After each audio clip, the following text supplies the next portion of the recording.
This is exactly Good what Karen afternoon and said. welcome to the 2:30 Public Works Committee meeting on April 30th. I'm Councilor Dr. Wright calling this meeting to order. Item number 2 is an ordinance closing a portion of a utility easement requested by Heather Brower Orbis, Orbis Law Firm PLLC, for property located at 9907 South 100th East Place. The easement closures request is for existing encroachments. This is actually in District 7, not 4. Hello, Mr. Zachary. Hello, Paul Zachary, Public Works. Can we go to the graphic or not? Okay, sorry. You just have to start talking slow. I will talk slow.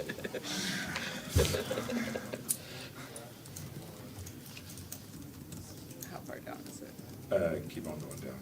It's probably the 5th page. Okay. This easement was partially closed and did not catch quite all the encroachments that are causing issues, title issues. So the crosshatched area, we went back out for this portion of the 17.5-foot easement, and all the utilities, there will be, nobody has, because of the issues it's creating, the utilities are willing to close it, but they're gonna retain a right to be there, but that will free up the surface conflict, titles, et cetera, like that, because the improvements are there. So we kinda ask for extra grace on ones like this that are creating something that can't be cleared other than that, without having to tear down something. So in this particular one, I just wanted to particularly note that the utility easement has been requested to be closed in existing encroachments, but the request did review. Nobody offered any objections other than the fact that if this does go all the way through to not to ever reopen, they will probably be asking to retain an easement, which won't be an issue for them. Just as long as this posted easement, the way it's shown, is etched out, we'll be in good shape. We're So- working with the homeowner. How do things get built on easements? Is the permits aren't pulled, or, They just build. I mean, There's a whole series of ways to do it. It depends on what it could be, like a landscaping guy builds a wall, or they do permit it and they've signed an affidavit that says there are no easements, then there's no hold. So in this particular one, everything was closed that they thought was needed, and then it was only partially, and they needed to do more to fully get it completely done. So I think this is going to resolve the landowner's issue. okay. Okay? Any questions or comments on item 2? I did want to let you know item 4 has been pulled. Item 3, an ordinance closing a portion of a public way located at 12 North Cheyenne Avenue, requested by Jamie Skipper of Wallace Design Collective to allow for the existing encroachments in District 1. Can we go to the picture on this one too? I'm sorry. As soon as it's the photograph, it's going to be the last sheet. You'll recognize this building once you see it. It is the very last. On North Cheyenne, it's just as you cross the railroad.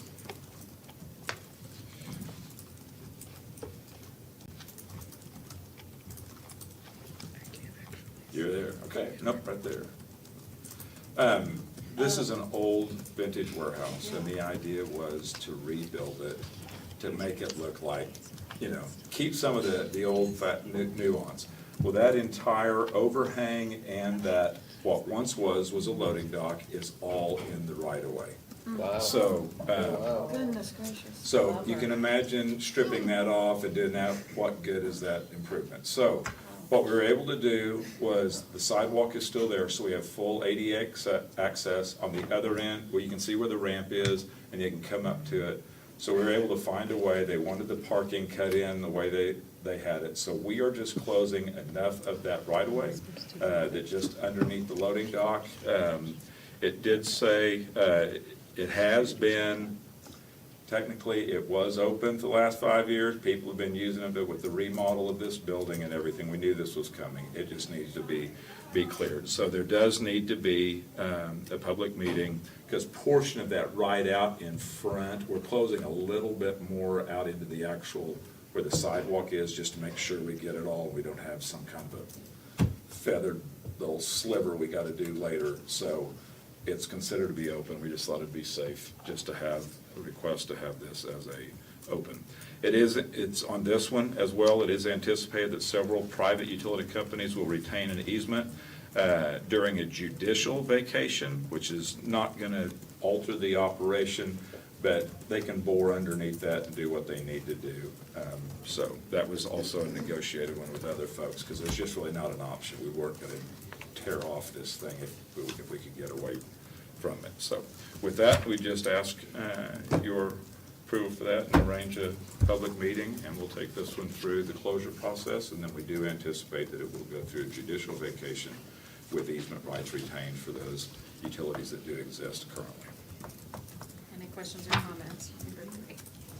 Skipping number 4, going to number 5, change order number 1, contract number 136712 between City of Tulsa and Darris Contractors LLC for project number 224 2P00030 in the amount of $0, adding 71 calendar days to the contract for the work associated with the removal of the concrete tree stump, permanent relocation of lighting contractor to the electrical enclosure, relocation of electrical enclosure, installation of PSO transformer pad, and light pole corrections in District 4.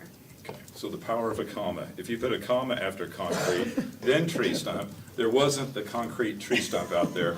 So we removed concrete, then we removed the tree stump, then we did the other. So if anybody asks, did you guys take a picture of the concrete tree stump that you took out? No, we did not. This was the old service line for the old pumps that used to be up there for the water fountain, ran from an opposite block, and it ran in between homes. The new power required by today's regulations and what was required was a heavier cable, and its swing, as you know, they all sag in between pole to pole. The swing of what the new wire was going to require was going to hit the homes. So we had to pivot and go to a buried line. So we've demolished the old line, but this required a new transformer to be set and about 900 foot of boring that we had to do along Swan Lake. And that was at no fault of the contractor. Our plan was to maintain that existing service line, but when PSO evaluated what we needed for the pumps, they said, you got a problem with the house. So anyhow, so that's what this was. This is no fault of the contractor.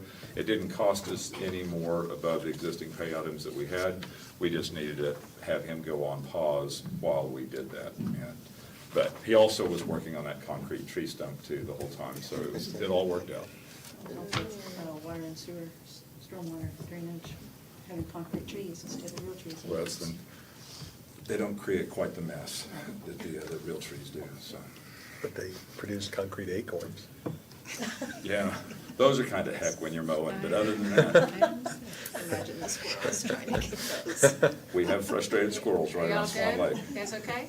That's what happens to the squirrels. Moving on to item number 6, if you can figure out how trees go Look for concrete, the we might be able squirrel to dentist. fix some of these streets. Where the water leaks are. Yeah. Resolution authorizing condemnation of property owned by AG Comstock RE Holdings LLC located at South Union Avenue West, Nickel Creek Phase 4 addition. An existing public necessity requires the acquisition of fee simple and utility easements for the widening of 81st Street South, Tacoma Avenue to Maybell. This does carry the emergency clause. It's in District 2. Okay, let's go to that page. Yeah. We had anticipated being able to have this. What happens on projects sometimes is once you do one condemnation, others follow suit. So we are working with a property up there on the south side of 81st Street, the old Unit Corp. But I just wanted to show you a little bit of the log on this, so we might need to scroll on this. Starting back 10/3 of 24, we sent a packet to these folks and let them know what we were going to need to do. It's not a total take. We needed an easement, and we were impacting some fence. So we went through numerous calls. We did several things. We altered the dollars based upon requested information and time, all the way down to since March 4th of this year for a week. We reached out to the property owner and their general counsel, and we were getting no response. So at this point, this is putting us advertising the 81st Street and Highway 75 improvements in peril with the state. They're doing it in September. So our goal right now is we have to certify that we have all the right-of-way by mid-August. So what we're doing is we're gonna go 2 tracks. We're hoping we can still close on the dollar values that we just couldn't come to an agreement, they wouldn't respond. Or we're gonna meet the time frame that we'll have judicial involvement, and we'll send out the commissioners out to go look at this and establish a value, and we'll be able to deposit our money in the account, which gives us right to use the property at that point. So we're gonna work this 2 ways, trying to get this done. On this property and also on the one across the street, we have to have utilities relocated, and that's another, we're working on that as well. But at this point, the dollar values, we don't really have anything, but just on a sliver of property, we're sitting at $164,000, almost $165,000. The one across the street, we were spending $500,000. So I think we're probably looking at, let's see what we can get the other way. So we're gonna try to continue to work on this, but we're open that we can maybe solve this thing, but just in case, in meeting with ODOT, they really do not want to push the 81st and Highway 75 improvements, and that's what this will cause if we don't get it taken care of. Counselor Leakin. Who's the property owner, did you say? Sorry. It is AG Comstock RE Holdings LLC. And you We can, don't know who that is, really. yeah, Comstock. for purposes of this, that's probably all we ought to talk about right now. Counselor Archie. You answered part of my question, when that widening would begin, so September. I definitely think we should press on. We want to see that diverging diamond come to the base of Tulsa Hills. That is absolutely And so, correct. So, Let's do it. so we will continue to be open, but we're just at a point we can't wait any longer. Come practice on the one on South Memorial. Oh, yeah. This one's gonna be better than that one. Oh, well, I love all the first time visitors.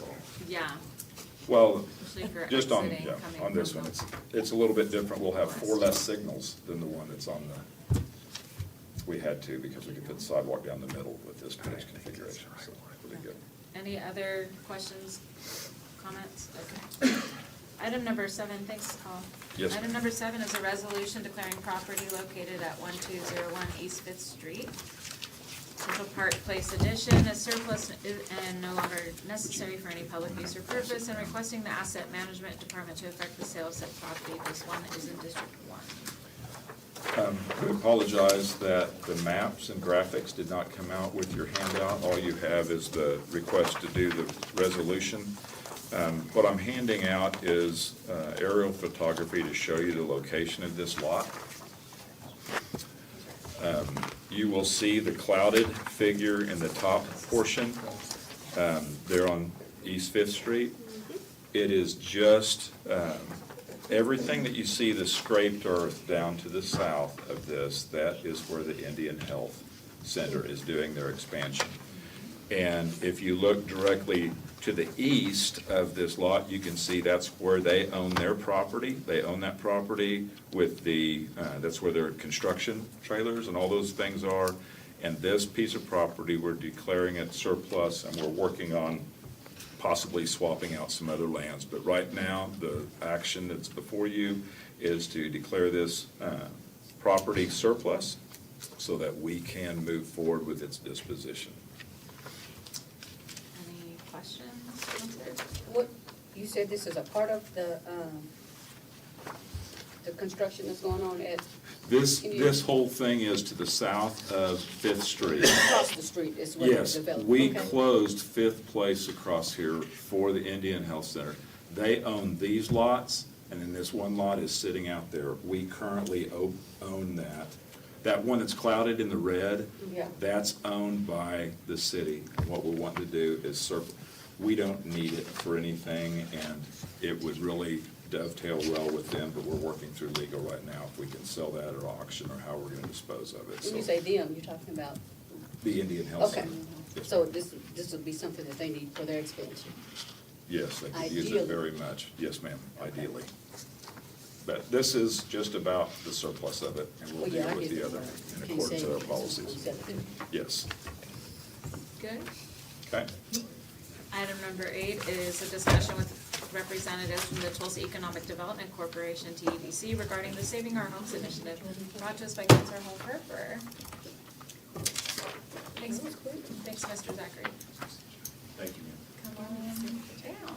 Yeah, there, and then if you press this, you can advance your Oh, okay, slide. perfect, thank you.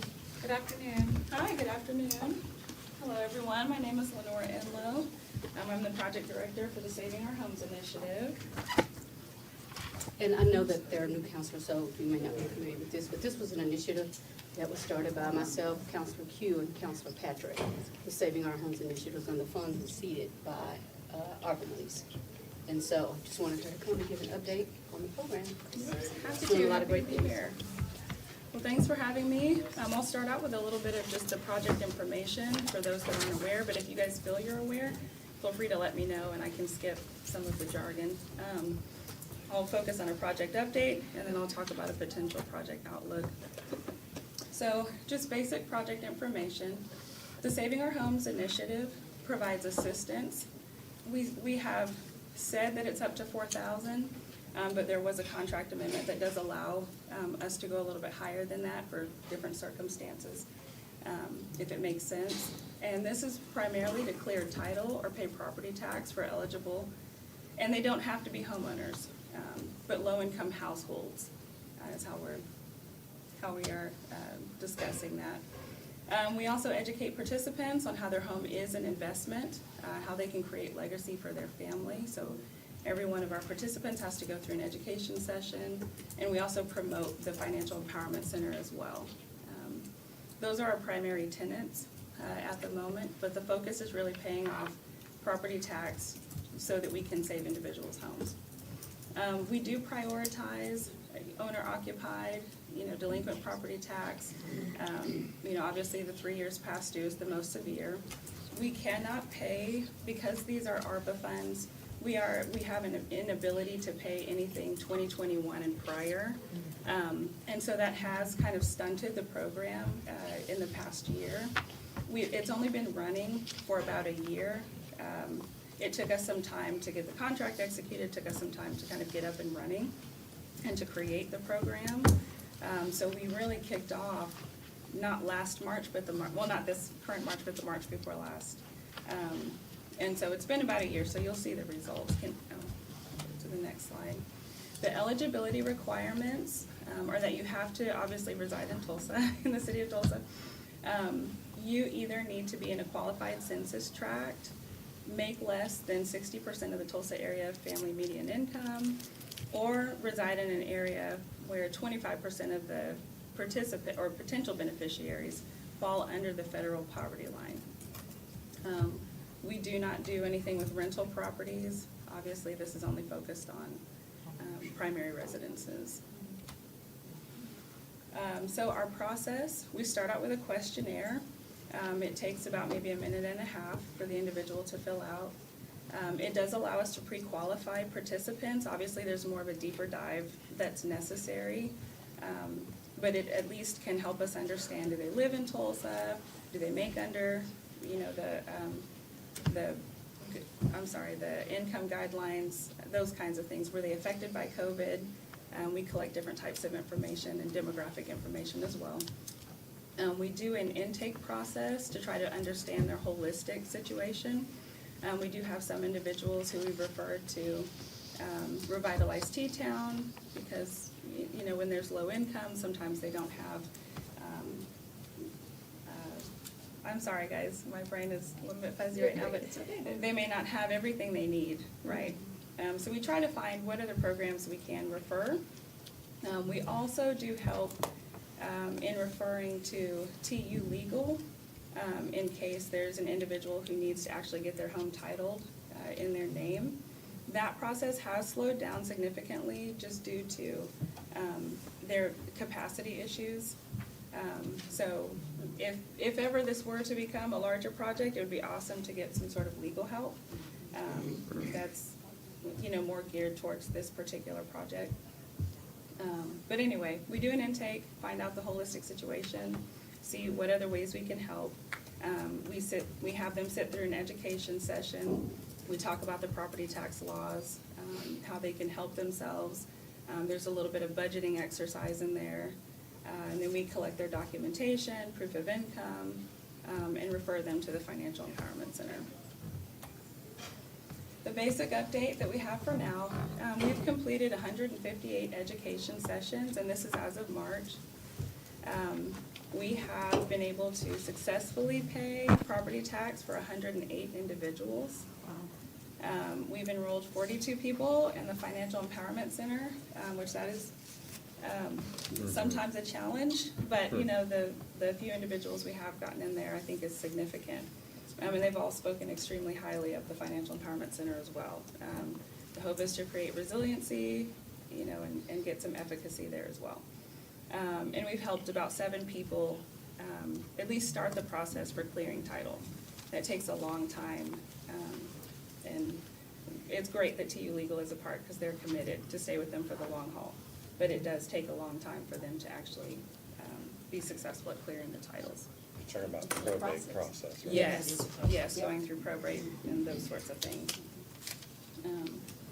So that's where we're at right now. I do have a couple of testimonials in some of our promotional videos, if you guys would like to see those.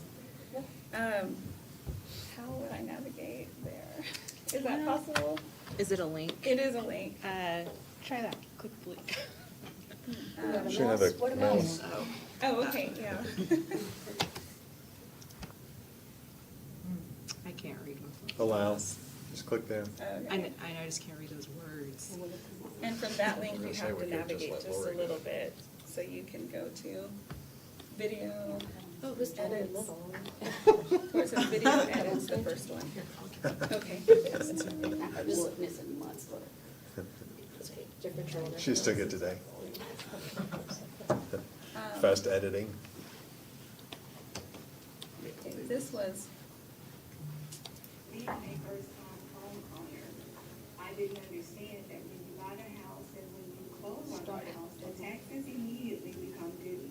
So before I knew it, I had 1 year's of tax that was just like due right then. Unfortunately, I went through a very, very rough divorce, dealing with the depression and all the things that came along with the divorce. I ended up being unemployed for quite some time. A very nice clerk at the Tulsa County Tax Assessor's Office. And she said, you know what, I want to make you aware of this program that the city has. Without her giving me that information, I would have never known about the program. Well, the organization helped me with my taxes, and my home was saved. I think I was really just months away from them being able to take my property because of the back taxes. To have that debt off of me was a great relief. We weren't in a situation where we were going to be homeless. We had our house. I just want to say thank you to the Save Our Homes Initiative. I appreciate you all. It was just such a blessing dealing with you all, and you all are changing lives. So keep doing what you're doing. Stay encouraged. Keep up the good work, because you are most definitely making a difference, not just in my life, in the lives of others, but you are making a drastic difference in the community here in Tulsa, and we appreciate you. And what was amazing is I went to high school with her. She's like 3 years older than I am. But when she came up to me and I was like, oh man, I don't know you. She had to make me remember who she was. I was like, oh, you were in my brother's class. But yeah, we went to. That's a good story. here's the next. I inherited my parents' house. Over the years, I was able to keep up with the taxes, but whenever your taxes went up, I retired, and my husband had a stroke. So therefore, we both were retired. Things was not hard, but it wasn't good either. So when I was watching the news one day, I saw this program. I stopped it, paused it, went back and got the information, and I called. I went to one of the classes, got the information, and I filled out the application online, which made it easy. some weeks later, I got a phone call that the taxes were paid. And I was happy. That made me happy because I was trying to figure out how I was gonna get money to pay the taxes and get them all paid up before the deadline. This was a big benefit for us. I was able to get that paid and still maintain our house. That's what I needed, was to help maintain our house, so this helped me out a lot. That was my blessing for that year, I think. My biggest blessing, yeah.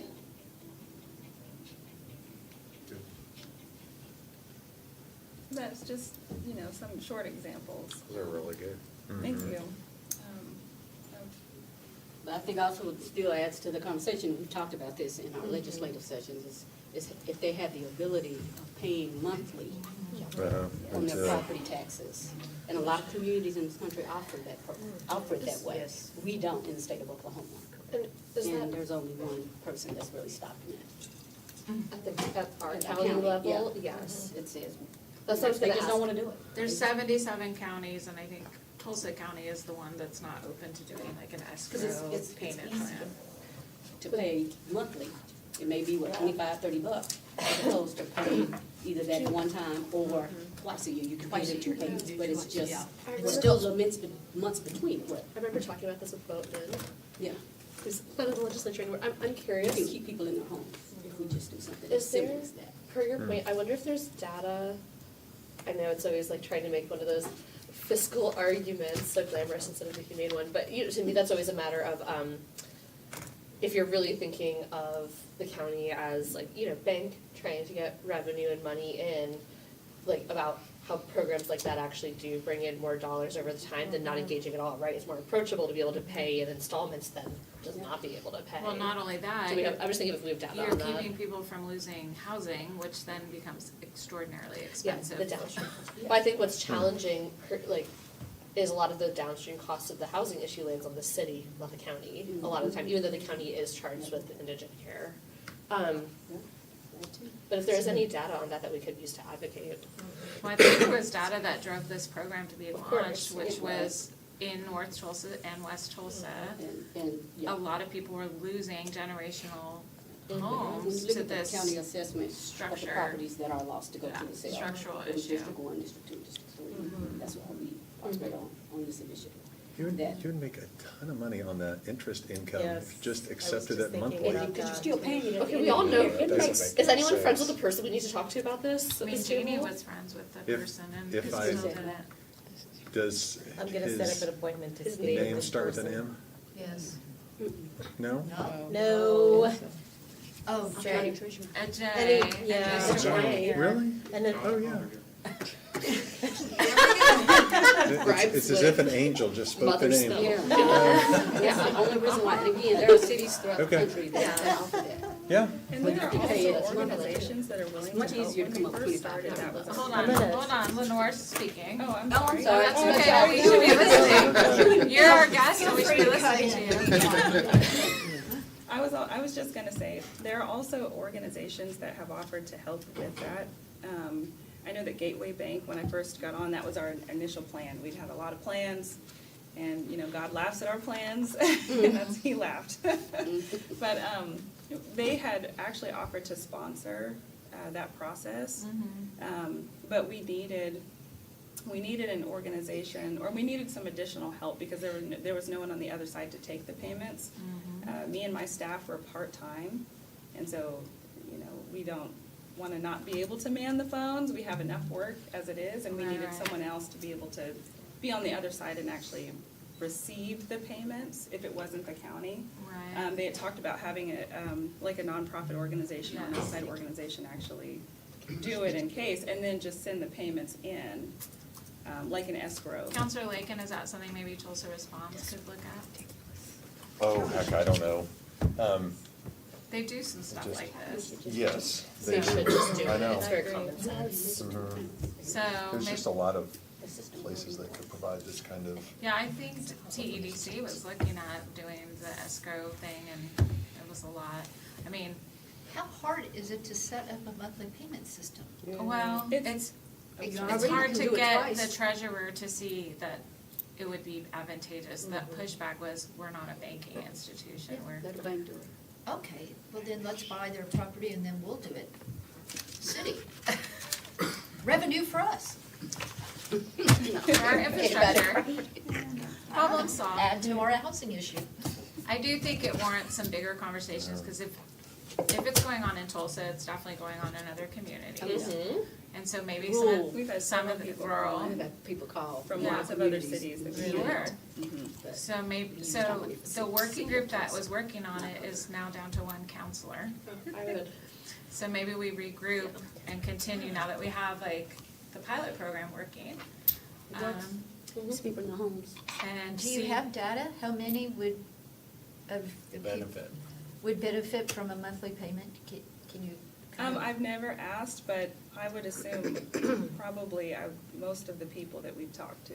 Because In a lot when of we money. talk about the budgeting Yeah. aspect of things, yeah, sometimes that's new to people in terms of actually holding, Yeah, back that's funds what- and trying to Right.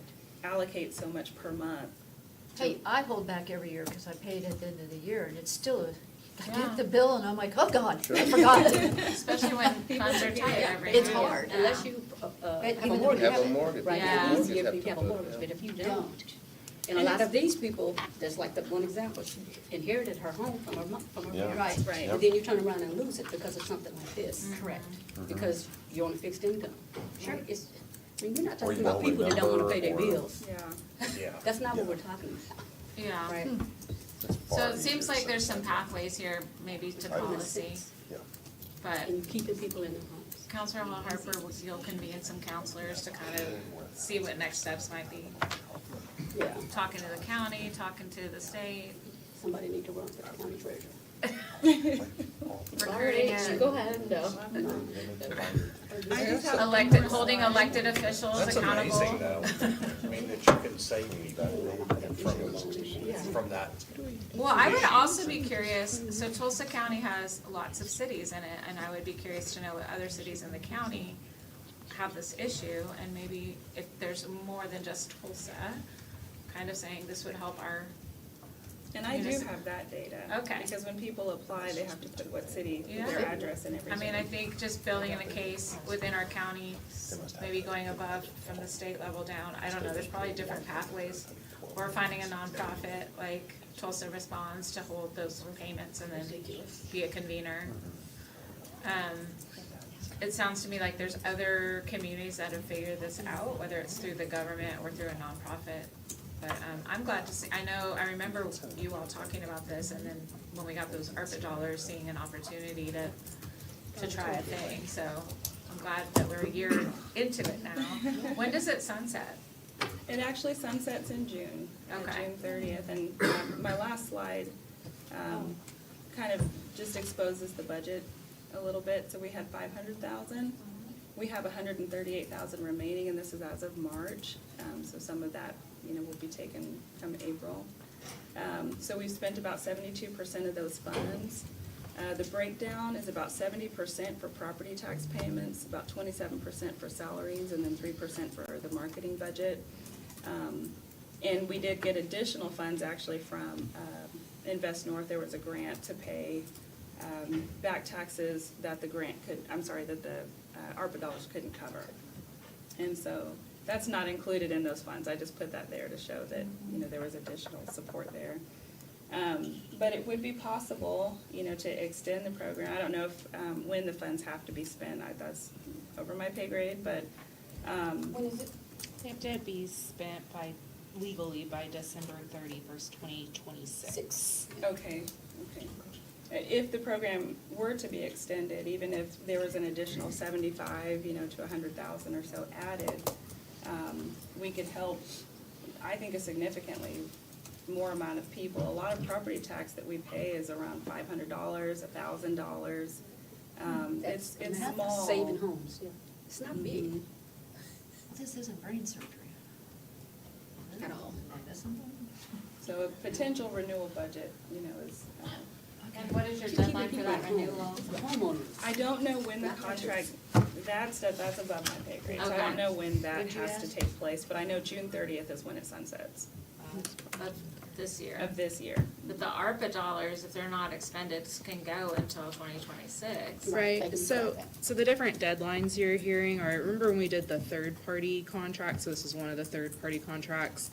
Most of those deadlines have already passed because we wanted to be able to reappropriate them before the dollars. 2024 deadline. Sure. This one, the ARPA working group went ahead and extended, because of its priority. And Christy and I were trying to like remember when the contract was. It maybe sounds like it's extended to the end of June, just based on kind of what you said. And so that would be a contracting decision, to extend, and then it's always just the risk balance. So you would want to put forward, like, we know we can expend on these properties, and so we don't lose the money essentially. Yeah, that's the main thing, is to use the dollars while they're available to be used. Yeah. But can they get out, can this remaining balance of 138 get out by June 30th? Lenore? By June 30th, I doubt it. I don't think so either, because look how long it took just to, And it's possible if we could get help. The best marketing that we've had is really when we can get on the news.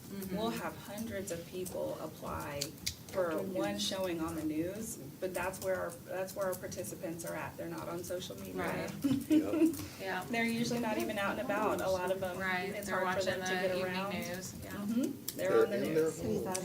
Yes. Keep them in their homes. Yeah. We have, we've done, I think 2 times we did press releases, is that right? And then we recently tried to send some through, but we didn't have any bites, so it's hard. Counselor We're Hall working Harper, on call it, her though. media contacts. She's got Yeah. away. Counselor Bingle? So I have a question. Have you had, folks who've taken advantage of this, program, who you've had to do probate and taxes Yes. simultaneously? Yes. Mhm. So you have students at TU that are doing the work, right?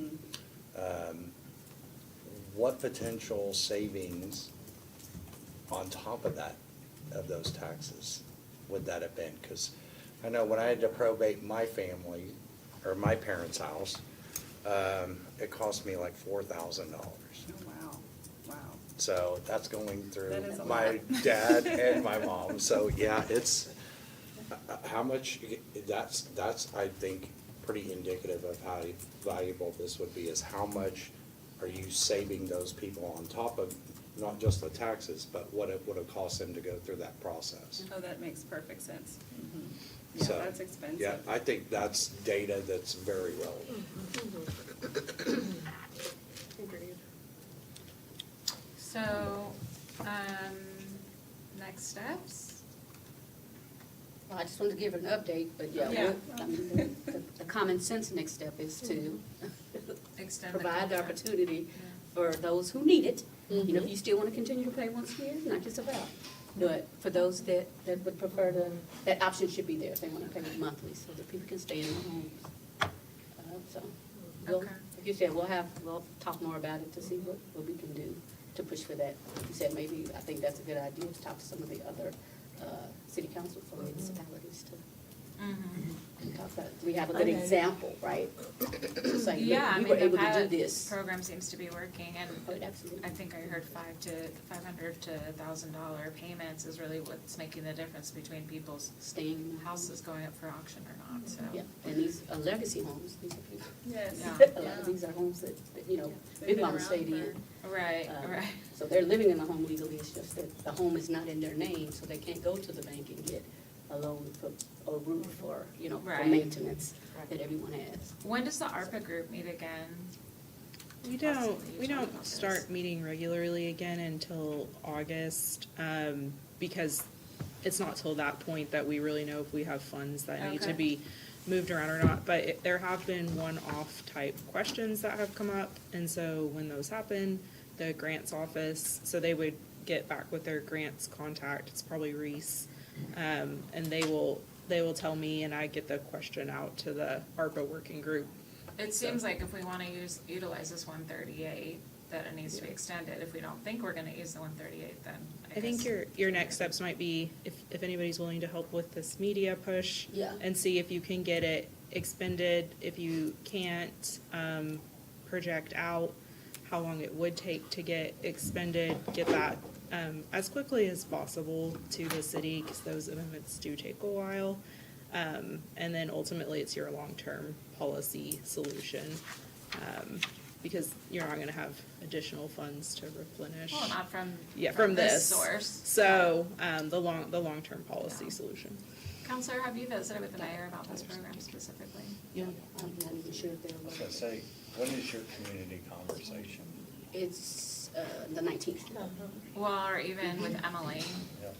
or Jean or whoever's Yeah, I don't know who's taking the lead on keeping people in keeping their people homes. housed. I don't know if that's I like like- it might have in the falls between homeless those space or roles. the housing space. Counselor I Lincoln? assume they know, they're familiar with it, but I don't know. I haven't talked specifically with anyone from the administration I about think this it program. might be a good idea.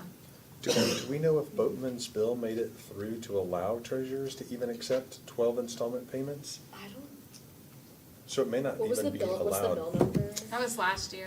Well, it says 2020, well, this is May 24th of '23, the article that I'm reading, and I don't see a bill. HR 2003. I think it was We killed. passed the I don't House, think I made it. House resolution. It was, HB Oh, HB. 2003, sorry. HB, okay. I can't. I don't think I that don't think made it died. It passed the House 5231, but I don't know I what think it happened got to it in the lost in the Senate. Senate. I think our treasurer. Yeah, I was made gonna say, I some don't think it calls. got lost. Oh, yeah, but if, Yeah. but I wonder even if he wants to, like if we can convince him that he wants to, which I know sounds difficult. I think if anyone could do it, it would be you, Counselor Lincoln. Well, but he may not have the authority from a state statute perspective. That's when we send Counselor Bush. It's a 1-2. Yeah, will someone who has the savvy to look that up, tell me what it says? Yes, sir. I mean, Well, Mr. Stone. We'll too. follow, we Okay. could, I know how to do Yeah. that. Yeah. Yeah. House Bill what? I know how to do it. It was I'm just like 2003 from 2003, 2023. The number. It seems HB like 2003. Thank you. Yeah. keeping people in their homes is a stated priority They of knocked it our off housing the strategy. So we just need to make sure that this program that we allocated several dollars to and built out, and now we have data, gets reviewed before we just kind of let it go away without taking the next step, whatever that next step is, so. Well, the goal all along was to try to, even if it doesn't stay housed, here, the city, that. Yeah, we can prove it out. prove it out in some nonprofit or whatever. But can you do a map of everyone that's, how many was it, 106? 108 of where those homes were in the city, each district? Because I know Yes. most of them. Yes, was in it will take me a little bit of time, but yes. our I can do districts, that. but yeah, just to, so you can get a sense. Yeah, 'Cause it's- districts. it was started by District Neighborhoods. 1, 2, and 3, but, I mean, anyone in the city limits can apply for this if they need that help. And so I think there's been people assisted throughout the Yes, throughout there the city, have. in all of our districts. Do we have that, I'm sorry, Oh, you're okay. don't we have that map also that pinpoints exactly the areas? That's what I was, That's what she just Yeah. suggested. yeah. I can bring, I have that, I can bring it. It's a map that tells you who is delinquent on the taxes? Not delinquent, that way. I want to know Who who's participated. Oh, Yeah. participate, oh, Who's yeah, I benefited. definitely want to see that. I Who's definitely has wanna see that. benefited of each, out of So it has each to district, be or most together. of them are right in our Because- districts, but there are some that are. That map that we got from Shelby, was that her name? Yeah, I don't know that was part of, yeah.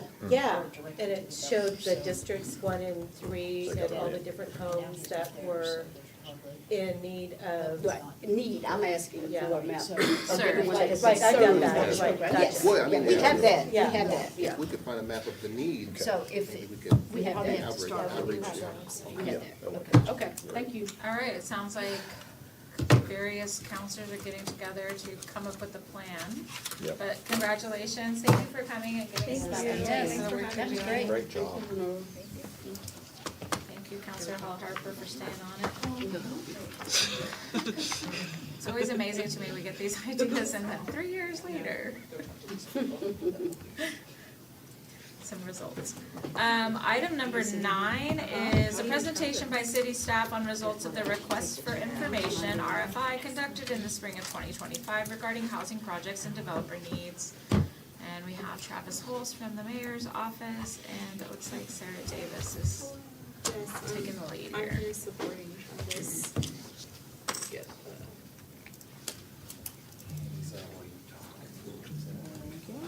So, sorry, I'm trying to see.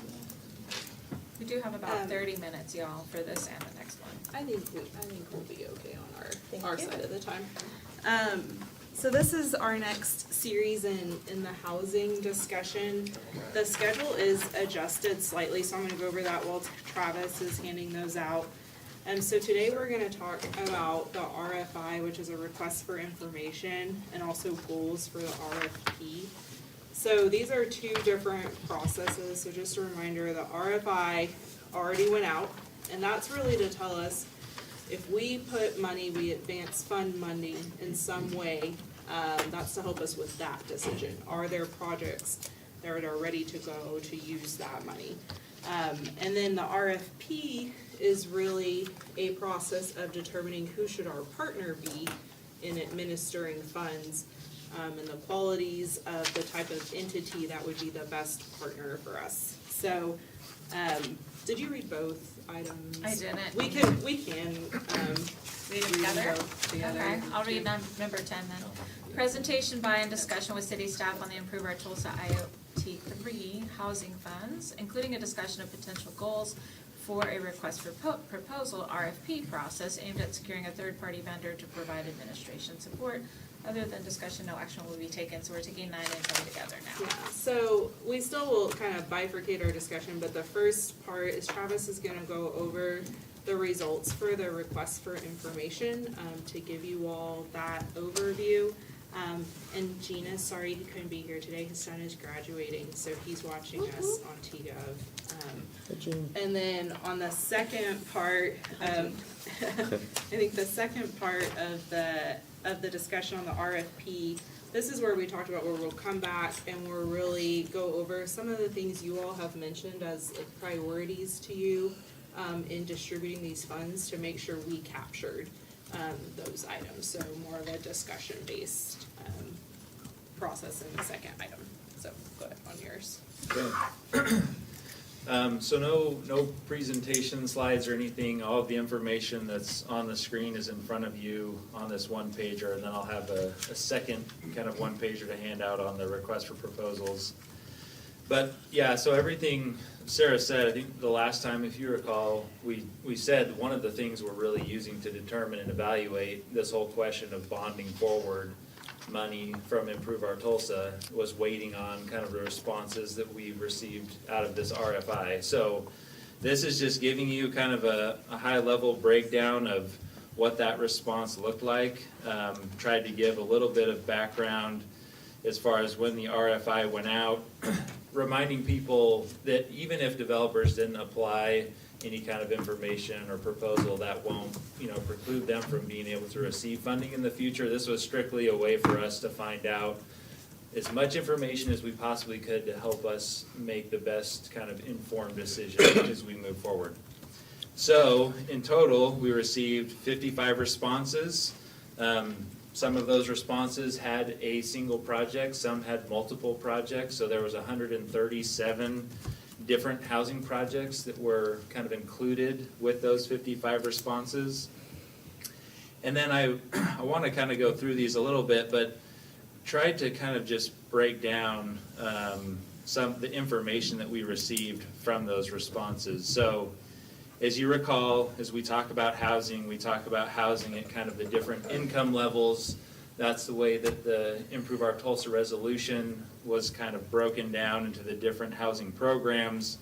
So of those 137 housing projects, that would include a total of 9,342 housing units, which is a great number to see. I think, we're excited to know that there are that many projects that people are contemplating.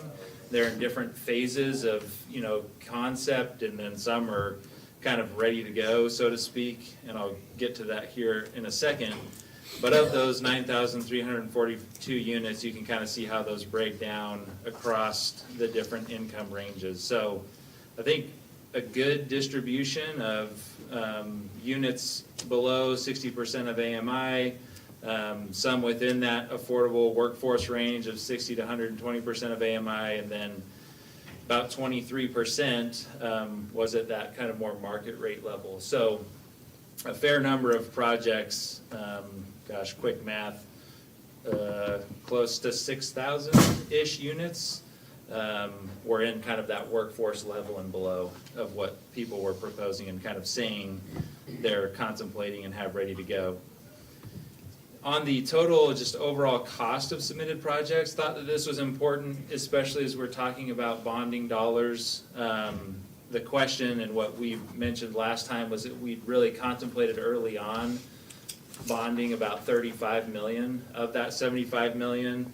I think what this tells you is that in that estimated gap, there's about $575 million needed for these projects. And so obviously, I mean, we've recognized this very early on. This isn't a surprise that the $75 million that the city has isn't going to accomplish every, housing need in the community. But it also helps us to know that there really is a very kind of large need in terms of projects that are ready to go and thinking about, and there's a gap within those projects. But also that there's nearly $1 billion in kind of secured and expected dollars for these projects that are being proposed. So a lot of folks that submitted these responses have done a lot of work in getting these projects ready to go. So they're not at the early stages of this. A lot of these are projects that, they've done some work and starting to figure out how they're gonna layer and finance these projects all together. So it's kind of an immediate, maybe obvious answer to us as far as if we bond forward dollars, is there a need and are people ready to spend it?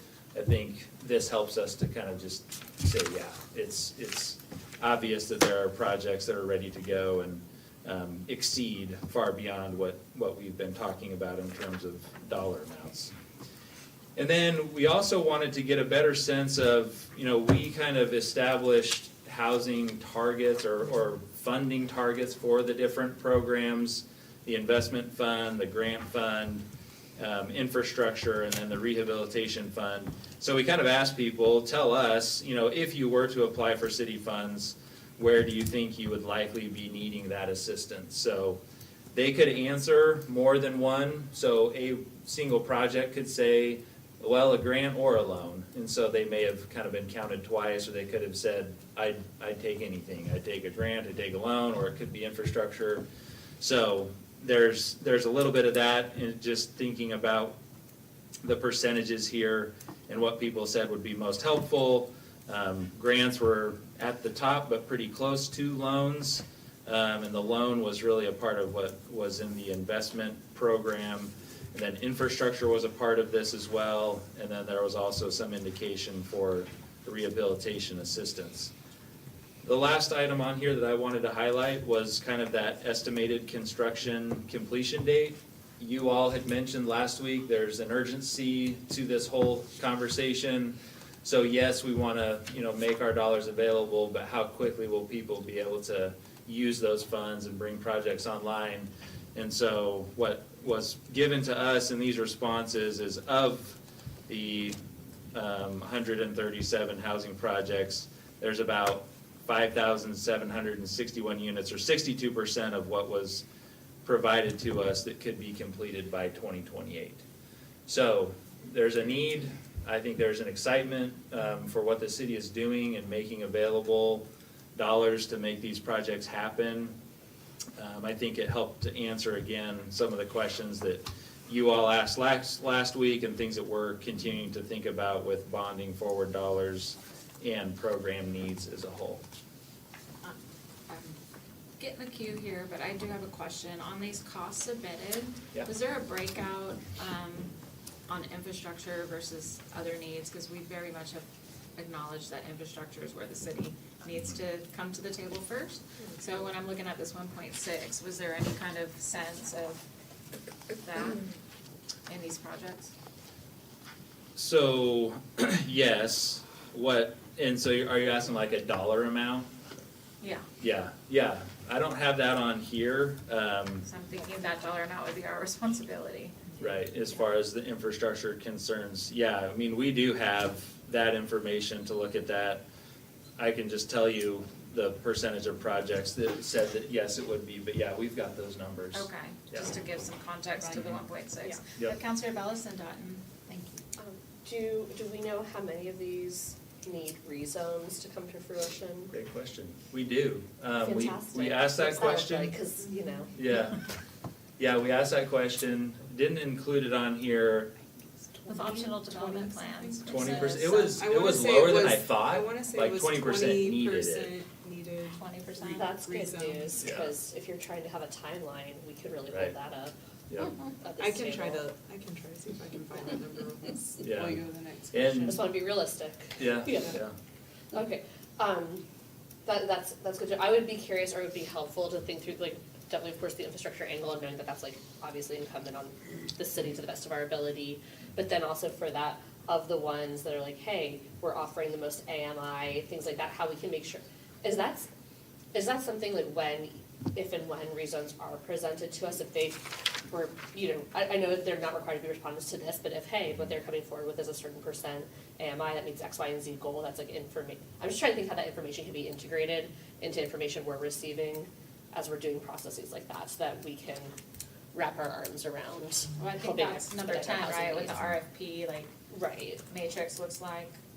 Yeah, but you're talking more about the rezoning process mean- itself, if they were going through that? I think that's just, I think there's a few different things that are helpful information, or even if they're not gonna be good for city dollars, if at any point we can find out that a project is like doing X percent of AMI that we're tracking and holistically meets city needs, I just think that's information that's not always Yeah. the inherent discussion I here. think that will be essential, because I know at the Affordable Housing Trust Fund, we had some targets and they were met, but it was, bare minimums were met for lots of dollars that went out. Yeah. Is those When you're doing percentages, like 60 yeah. units and 3 are affordable and Right. 20 are workforce, then you really have to look at what $4.5 million is doing. Yeah, that paired with, my other thought is even if it's missing middle and we think this could create space, and I think there's certain things that it could help us have a more holistic picture when we're making both financial and zoning considerations to know, okay, this actually meets this missing middle target in this way, should this come to fruition. Like, I'm just aiming for both zoning considerations and funding considerations, some of that kind of data to tie in holistically, I think would be pretty conducive. Yeah. But also if it turns out that some of the biggest whatever projects that are projecting a certain timeline are facing a rezoning as well, then we might need to revisit the reality of their timeline. Yeah. Counselor Dutton and Bush. Do you have your answer on the rezone? Yes. Yeah, so it's 21% indicated they would need rezoning. Well, and I think it's important to know what kind of rezoning, because Yeah. going from like ag to Right. multifamily is different than going from RS3 Yep. to multifamily, as we have learned. Just make it all OL. There you go. That had a Let's unit. make it I don't want all that mixed use Groundhog Day corridor, conversation. mixed use corridor for everyone.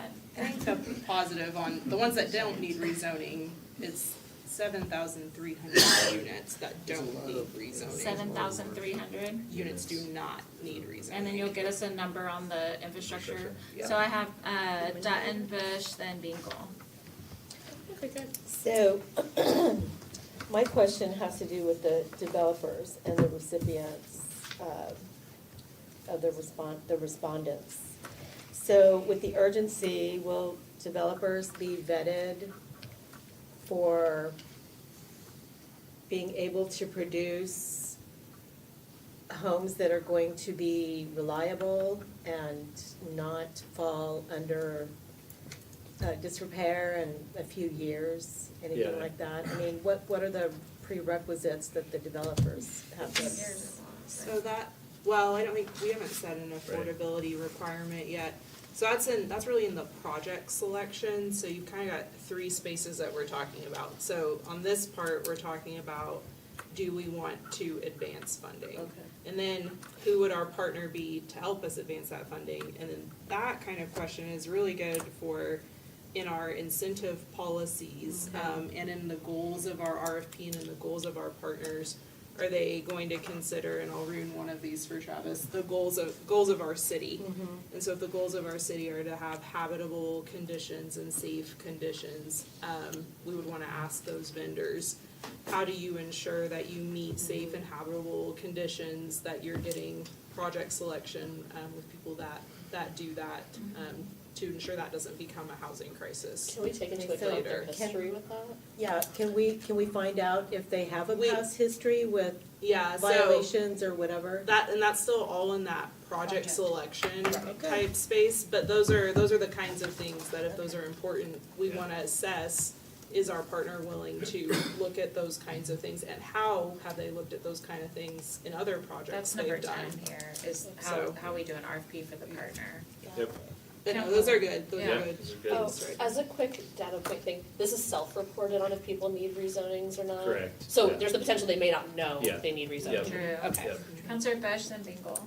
Okay, and I'll make this quick, and it's probably, it may be in a different thing, but I'm looking at all you guys that are collecting data. I know in some other cities, they've put the burden of, or not the burden, or they have put part of the cost burden for infrastructure enhancements on the developers, a fee. So you want the water and sewer lines to feed, like I've got a apartment project going in at 31st and Yale, so right now with the infrastructure can't handle that. Do we know how many of these folks would be willing to belly up at a certain amount to do that or not? Do you understand my question? Here, I think, you see a lot of municipalities with impact fees. Can you come Oh, up here, come up Jeff? here, sorry. I was looking at everybody because I know. Right here next to Counselor Hall, or just introduce yourself. Hi, Jeff Hall. Thank you. You do see a lot of municipalities using impact fees. The risk there is that, Yeah. and we did this a lot in Nashville, is you start increasing the cost, because those costs aren't shouldered by the developer, they're passed on to the end tenant. And so you have to weigh that risk. Now, I do think when you think about your incentive policy, you can decide to cap that incentive per project, like most people do, and so that way, in turn, the developer's still having to carry their side of the risk. Can you But- please On the- introduce yourself? Yeah, Jeff Hall. He did. He did. On the I RFI, didn't hear. Oh, sorry, with the Zara Foundation. on the RFI, was there any indication Just two of syllables. willingness to do infrastructure? Or was it higher level Yeah, than it's that? higher level. It was more, do you, in your projects, know you need infrastructure as a part of making this happen? I would hazard to guess that it probably is like what Counselor Bellis just said, because there's high density in my district where the infrastructure isn't, but I think it's surprising to developers. Yeah. Cause there's so much density, they Yeah. just assume, They assume, oh, yeah. and then it's like, oh no, we don't have it, so. Or they're that's tying in to, 1 inch and we need a 7 Exactly. inch. And they're like, they get halfway into the project going, whoa, wait, what do you mean I Yeah. can't tie in? So, Did they give That's indications of possible. where in town they were looking to develop? Some See, did. some parcels. Yeah, some, but generally, I don't know that we had, like, not specific addresses or locations per Okay. se. yeah. And then is the 800 entities plus with the 55 Yeah. response a good ratio of return in I something think like so, this? Okay, yes. I have no 7%. concept. Yeah, Okay, yeah. so Like some of there's the concerns is interest. it's publicly, could be a publicly available document, and if someone's anticipating real estate, they don't want that out. Sure. So Yeah. I was Yeah. pretty happy with the response. Counselor Bingle? Yeah, so in the, looks like the 16% indicated rehabilitation assistance would be helpful. Yeah. I know we talked about specifically prioritizing developments where infrastructure already exists. Are any of these in that 16%? Because I said, if we have structures that are already built and we can build units out of them, kind of like the Wyndham or was it the Crown Plaza? If we have those type of facilities that we're able to convert, are any of these in that 16%? I don't know specific projects, but they could be, yeah. Okay, Yeah. because, To what Counselor Bangle's saying, the previous administration was taking an inventory of these kind of buildings. Is that list existing anywhere?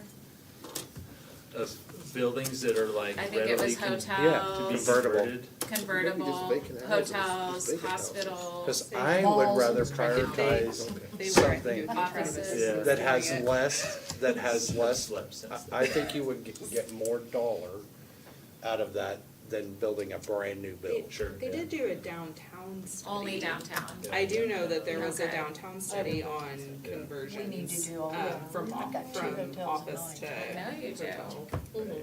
Counselor know what Bush that and is? Counselor Dr. Wright are volunteering for a pilot program of Yeah. hotel conversions to So fast track. there's more than just downtown. It was immediately surrounded. Did they have that, The study was for downtown. There was, when we were looking for like residential care center, there Yeah. was a, what could be, transformed in, could but, look at but that we were list. really looking at, is there one level only? There were some additional requirements on top Sure. of that, so, but that is a list. Yeah, that's I do there. have a packet of Travis does properties. that It might be And smart. it wasn't just a couple, it was. Yeah. it was Yes, a several, significant number, so.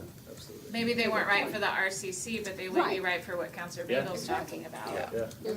And I just did want to amplify, my colleague here from District 9 has 2 hotels. I have a large hotel in my district. We would love to have a pilot program of how fast can hotels be converted to apartments. Please take them. I have one in my that district HGTV that's show. been Yes. 3 years. Huh? 3. I have one I in know. my district that's been. taken Which goes back to what 4 Counselor years. Dutton was asking, to make sure that people can actually deliver what Yeah, they I say brought they're that gonna up the do. last time. Yes. And they're So not we're gonna be gonna slumlords. switch gears if that's Yes. okay, before we run out of time to the RFP. So, what Sarah's handing out, kind of similar summary sheet for this particular conversation. So, this is what we would potentially be putting out to find a partner that could help to administer the $75 million, along with several other kind of qualifications, criteria, you know, what are we looking for in a particular partner to be able to do this work. So I wanted to first kind of just give a little bit of a sense of, as an RFP, or request for proposals document is put together, what is basically the structure of that document. So that's kind of that first section. I'm not gonna spend a lot of time there. It's more just for interest of those who may not be super familiar with that process that we use quite frequently at the City of Tulsa to procure services. But that kind of gives you that sense. What I really wanted to spend the little time that we had to talk about the RFP is, I would like your feedback in thinking about pulling this RFP together. What are those important elements that you want to make sure are clearly articulated in this document that we are putting out to say, we're looking for somebody who can do these things? So those 9 items that are included on your page right now, a lot of that came from conversations that we've had last week. In particular, last week, a couple weeks ago, there were a couple of comments, several comments that have kind of been incorporated into these. So these won't necessarily be put into a list like this in the RFP, but I want to make sure that I'm understanding, what are we looking for in a person? What are the qualifications? What do we want to know? Urgency and capacity is the first one. We've talked a lot about that. Like, we want somebody who's going to be ready to go day one. You know, we're not looking for somebody that's going to take several months to get stood up and then have to figure things out, kind of a thing. So all of what I've included here is based on the conversations that we've had here most recently with the council. If there's something that you don't see in here, or if there's tweaks, I'm all ears for the kinds of things that you think are really important to incorporate into that document as we prepare that.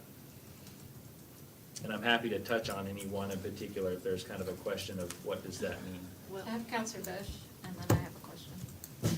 Well, and this may be, Counselor, something you and I have talked about in the past that continues to rear its ugly head. Is there any way to give priority to Tulsa-based companies and not out-of-state companies? I don't know As the the, answer to that as question. the developer or as the RFP recipient? As the third-party convener, it sounds like. So the person that would help administer the funds would be local over, instead of, you're not talking about project selection. Right. Actually, this whole thing needs to Yeah, be that's- local. Yeah, the It's not the experience, whole thing. I think you would. That's kind of my I think you would question. call it like a local experience or like a knowledge of the local ecosystem. Well, that's my question here. I mean, a lot proven of experience those things. navigating public, private, and philanthropic partnerships is one thing if you did it in Atlanta, but Atlanta here is very different. Very different. And they need to have the relationships in Tulsa specifically. Okay. I know at the legislature, we did a bill and it got passed. It was like Oklahoma First. So Oklahoma Investment, Oklahoma companies trying to develop from within because of the knowledge of our state and city level. Why can't we do it? I mean, I can't even imagine a number 7 would be relevant if they did it in a different city but have not been Right. local. Right. Now, if they've done it here and somewhere else, that's awesome. That's great. Yeah. Yeah. So you would ask questions geared towards that, like in your RFP. Like You more would- you would say- detailed. To local. Oh, yeah, you would say something like, tell us about your experience in the Tulsa economy, or your not, you would. I mean, I'm assuming that we're not gonna get philanthropic partners necessarily from outside our community to support housing. We will take philanthropic partners from anywhere that want to support. I mean, that would be amazing. An ability to fundraise on behalf of the city.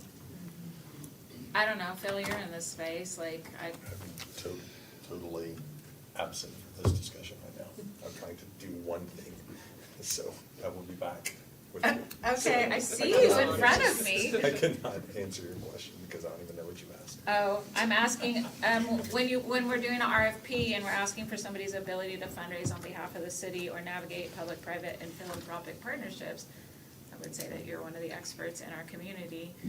In your opinion, could that be somebody who's never been in Tulsa coming in to do that in a urgent capacity? Or do we need to have kind of a ranking that they would already have some experience in our city doing that work? I think it always helps to have experience in our city, to know our city, to have been from our city, helps a lot. You don't have to be currently present in our city, but if you've been absent from our city for a long time, then you just don't understand the framework.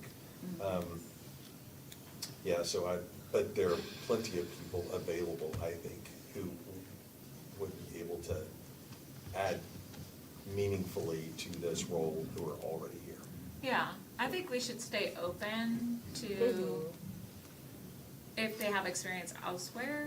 I just would be concerned if they've only had experience elsewhere. Yeah. So you've seen a couple different models. So some, remember the 4 cities we went over? Yeah. Some of them had a national organization, WISC, that helped with one of their funds. Sure. But they may also have local initiatives that help with other funds. Whereas some cities essentially stood up a local organization and to do that. So you've seen it different ways in different cities. Councilor Hall Harper? I just want to add that, logically, I understand the focus of trying to do that, but I also know that in many areas, but certainly in development, there's already a good old boy network that exists, that some people are just not a part of, will not be considered. So we have to consider that when you say, oh, we just want to make sure they're just homegrown and they've done this, then you're automatically excluding a lot of people who are not operating in those We're not spaces. talking about developers. I know what you're talking about. We're talking I'm about talking about that too. the agency that'll be this. I know that. Third But party. it starts there. It's a process. And it will continue throughout the entire process when you do start getting down to developers. Because we know when we're talking about major developments, there's only a very few that can play. Yeah. And so that's what I'm saying. We just need to be cognizant of that, because that is an issue. On this third-party vendor, are they selecting solely, are they solely responsible for selecting the projects? I think that's a part of the that's part of the incentive policy discussion that we need to have, is what does that relationship look like? So I think the thought was that whomever this group is that responds to this RFP may have some thoughts and hopefully experience, right? Sure. To be able to say, what does that look like? But I think all of that needs to be worked out in the incentive policy. But it sounds like we need to make sure there's an equity lens on what we're asking them to do. Because otherwise, we will get the same results that we've gotten. In everything. Yeah. And equity on some of the Yeah, projects. Counselor Dutton and Counselor Gilbert. So I can appreciate what Counselor Hall Harper said, because I think that's a huge issue in situations like this and RFPs going forward. I know that we're still just talking the RFP, but like she said, it filters and trickles down. And I would really appreciate background checks on the recipients from the top down so that we know if there have been problems in the past. Do you mean related to code enforcement things, or are you talking about if they've like committed a felony? All of it. I'm just trying to check. No, all of it. I mean, I'm Okay. thinking, so if they've ever misappropriated funds, or if they've ever had properties that have been condemned Okay. for whatever reason. I mean, there's so much to it. So you're saying aligned though specifically to more housing things, because, I Yes. would wanna exempt someone who has like a A check, bankruptcy. a bankruptcy, yeah, a checkered past maybe, but that's not aligned with, that doesn't have to do with their actual housing Yeah. implementation, just from an equity. So in the RFP context, we could ask about like what is their experience and process in doing due diligence in these areas? Yes. And then when you go to your economic incentive policies, that's where you really live in your spelling those things out a little bit better in your project selection. But these are all considerations, not restrictions. But yeah, even when you all say we still write them down for those future things. But what we're listing right now, there are considerations, not restrictions and requirements. Right. I just wanna make sure Right. we're not boxing ourselves Yeah. in. Yeah, Okay. yes. Counselor Gilbert, then Archie. So going back to the number 7 item, proven experience navigating public-private philanthropic partnerships, and the time, having someone local, but also they could be someone that's done something in Atlanta, but can we put like a time period to where they've done something in Tulsa within the last, 5, 10 years? Because Tulsa looks a lot different than what we did 20 years ago. Making sure that, oh yeah, I did something in Tulsa back in 1986 or Yeah. 91 or something, Right. so. Yeah. Still standing. We're still here, but it's, but the needs have changed in years, so. Counselor Archie. Thank you. I'm thinking about this organization's relationship with the Tulsa City Council. Maybe we set up just regular meetings where they come in and give updates, or just how do we ensure that, we're being kept up to date on what they're doing? That might be a condition. And how do they propose to kind of do that? Mm-hmm. Yeah. This is like a structural question. So as we are looking to engage a third party, we already have a third party over some of our affordable housing dollars. Would current contractors be eligible to apply to be this contractor as well? Yep. Yeah, I think Okay, anybody's potentially. eligible to apply. Okay. And I guess, this is a Travis question mostly, is there some idea moving forward as we build out these programs where we might consolidate all the different funds in one place so that we can, I don't know, it just seems like, potentially, right? Yeah, So we have with a third party that has some affordable housing trust dollars over here, and we get a new third party over here, like how do we not stay siloed in some of these places where we've already funded things? Yeah, no, that kind of reminds me of Counselor Bellis had a similar question last time. I think that's something we would want them to evaluate kind of for us to have that conversation. I mean, early on, the intention is to one, see what the proposer is interested in administering. If it's all of the programs, if it's some of the programs, but then as they get into that work, you're right, all of these other kind of programs that exist, I think that needs to be a part of kind of the ongoing conversation. If it's not the same entity, there needs to be a close Right. relationship to make sure we're Yeah. maximizing the returns on those different public dollars at least. Counselor Archie. Yes, and this is how my brain works. I'll say it like this. So if I said, I want a hamburger, in my mind, obviously, Wendy's, McDonald's, Is it kosher? In and out. In and out. So there would be, like, in my mind, there would be a universe of options that are like, potential. In this, as we think about this RFP, are there already organizations or leading Yes. organizations that sort of already bubble to the surface?